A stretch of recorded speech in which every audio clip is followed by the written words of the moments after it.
my little darling. Are you ready for today's story? Very good. Tonight's tale is called The Legend of the Rainbow, the Girl Who Chased the Rain. Let us begin. Once upon a time, in a misty valley where the sun rarely shone, there was a beautiful little girl named Iris. From the moment she was born, nature seemed to favor her with the most wonderful gifts. She had eyes as blue as jade, skin as soft and white as flower petals, and golden hair like a streak of sunlight in the middle of an autumn afternoon. Above all, she carried a gentle, pure scent, as if a whole garden of spring flowers and grass surrounded her. The scent from Iris made every heart stir and brought all kinds of animals to bow at her feet. With every step Iris took, the grass and trees beneath her feet shone brightly. The villagers called her the Muse of the Valley. However, it is true that heaven does not give anyone everything. Iris carried a silent pain inside her. The little girl's eyes seemed to be clouded by a curse. In her world, everything was just shapes with a dull, monochrome gray landscape. She did not know the red of roses or the blue of the sky. Of course, Iris could not even know the true colors of her own eyes, skin, or hair, things that others so often praised. Even sadder, Iris could not even sense the fragrance from her own body, which seemed to captivate the whole world around her.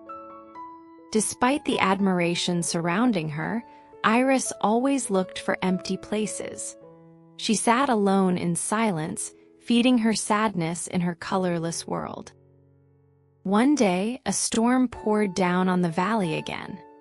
Accustomed to this sight, Iris sat thoughtfully, watching the murky gray water droplets flow through the leaves. What is fragrance for? What is appearance for? Why can everyone see colors and smell scents, but I cannot? I only wish I could see colors and sense fragrance just like everyone else, Iris whispered to herself. Suddenly, she heard a faint voice blending into the sound of the rain, like the sound of wind sliding through a rocky crevice. Iris, Iris, do you want to be like everyone else? Do you want to see the world filled with beautiful colors? Iris looked around. Then, the curtain of rain suddenly parted. A small path that she had never seen before appeared right before her eyes, leading deep into the forbidden forest. Follow me, I will turn your wish into reality, the voice continued, melodious and enchanting.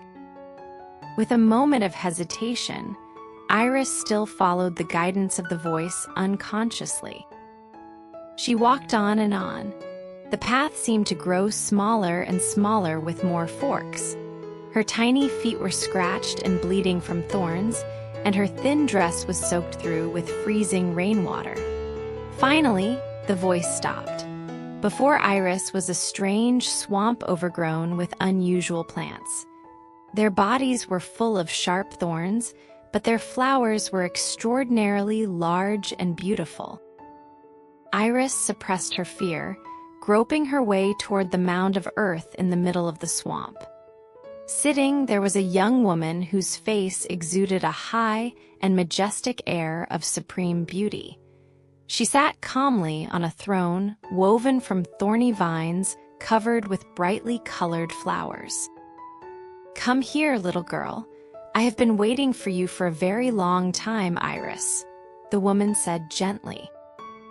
Iris recognized this as the very voice that had guided her. The woman continued, "As you can see, around me are thousands of radiant flowers. I can help you see every single one of their colors clearly." "Is that true? But who are you? How can you do that, and what must I do to get it?" Iris hesitated, asking softly. "You do not need to know who I am. But you are right.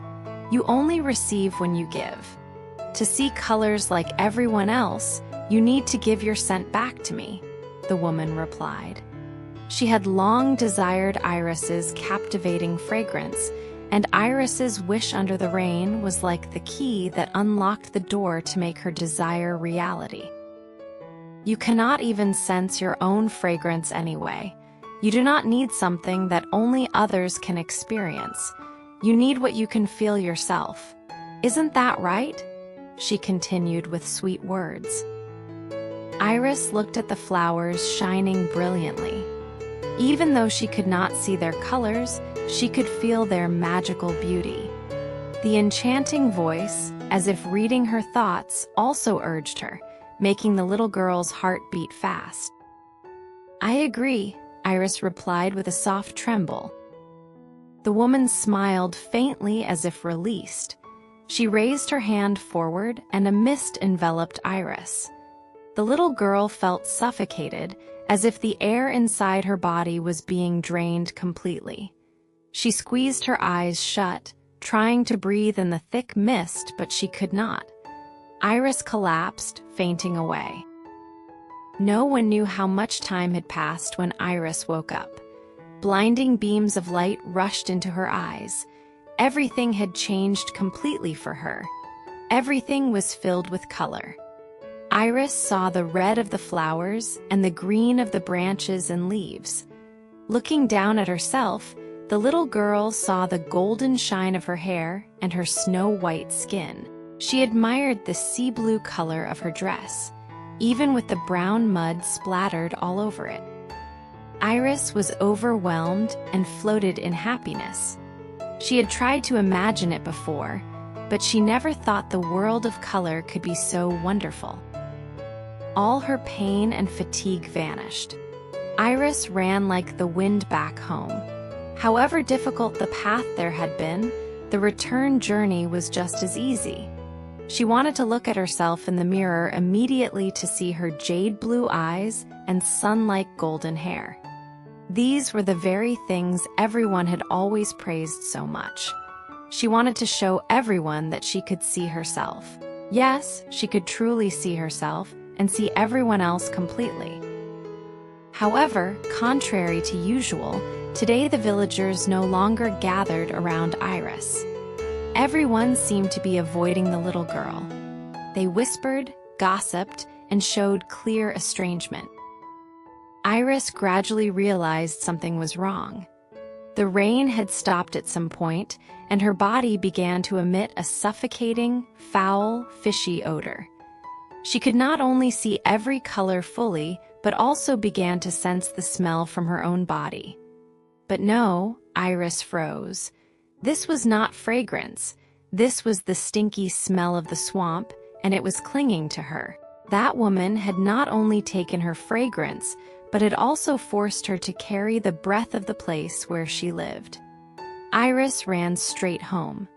She tried to wash away that disgusting smell countless times, but it was all in vain. Her joy was short-lived, and Iris spun around as if drowning in a nightmare. What she received in return was much more horrible than her previous gray world. She was like a person who had just touched the high clouds and suddenly plunged into a deep abyss. Iris turned around and rushed toward the forbidden forest. She went wild with the hope of finding the mysterious woman again. But the entire swamp area had disappeared, and the woman was nowhere to be seen. Only the flowers with branches and leaves full of sharp thorns remained. Iris stood dazed, passing by the bushes of flowers that were radiating the sweet fragrance of her own past days. The more desperate Iris felt, the more radiant they became, as if mocking her foolishness. It began to rain again. Paying no attention, Iris sank to the ground. She wanted to let go of everything. Suddenly, a rabbit ran over from somewhere, nestling into her lap as if to shelter from the rain. Perhaps this is the only creature that dares to come near me right now, Iris thought to herself. Then, a flash of light suddenly sparked in Iris's mind. It seemed that the pure water droplets from the sky had washed away the foul odor on her body. Perhaps that was why during yesterday's rain, the little girl had not noticed the stench of the swamp. Iris woke up to the realization. It seemed she had found a little light at the end of the tunnel, even if it was just a glimmer. From then on, the people in the region began to pass rumors about a mad girl who often appeared in the rains. They saw a thin figure with bright jade-colored eyes and long golden hair like a ribbon of silk. Yet, she was always like a moth to a flame, chasing after gloomy, dark clouds. Iris chased the rains untiringly to wash away the haunting odor, trying to hold onto what she used to have as a natural certainty in the days before. One day, her feet were completely worn out. Iris directed her eyes toward the distant horizon, where a towering mountain peak was covered in dark clouds all year round. She decided she would go there, hoping to end the days of having to chase the rains. The path felt endless. Finally, Iris arrived when she was nearly exhausted. She lay down in fatigue, facing up at the gray sky as heavy rain poured relentlessly onto her face. Here, the foul, fishy stench of the magical swamp would never be able to cling to her body again. Iris felt a sense of relief, as if a heavy burden had been lifted. I do not need to return to being a beautiful girl or a sweet-scented muse anymore. I only want to dissolve into the raindrops forever. Iris used her last bit of strength to cry out with a choked voice, her tears mixing with the falling water. Then the rain suddenly vanished and the sun burst through. A sight that had never happened in this place occurred. A ray of sunlight pierced through the clouds and shone straight down on Iris. The little girl smiled a contented smile. A miracle happened.